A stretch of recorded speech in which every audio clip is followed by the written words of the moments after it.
చాలా అందరికీ తెలిసినటువంటిది B12 deficiencies అని చెప్పేసి వింటూ ఉంటాం. వైటమిన్ B12 బాగా తక్కువ ఉండటం వల్ల కూడా ఇలా తిమ్మిర్లు పట్టొచ్చు.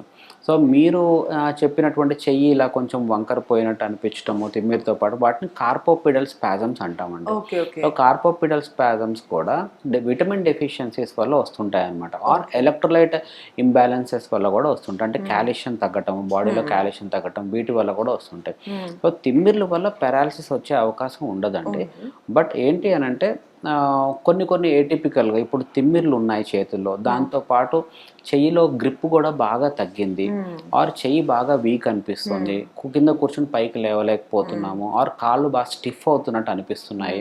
ఇలాంటి సింప్టమ్స్ ఏమన్నా ఉంటే కనుక అప్పుడు స్పైనల్ కార్డ్ ప్రాబ్లమ్స్ ఏమన్నా ఉన్నాయా కూడా సస్పెక్ట్ చేసి మేము ఎంఆర్ఐ స్కాన్ కూడా చేపిస్తుంటాం అనమాట. సో తిమ్మిర్లు అనేవి ఈ నరాల ప్రాబ్లం వల్లనే మెజారిటీ ఆఫ్ ద కేసెస్‌లో వచ్చినా సరే కొన్ని సందర్భాల్లో మాత్రం ఈ స్పైనల్ కార్డ్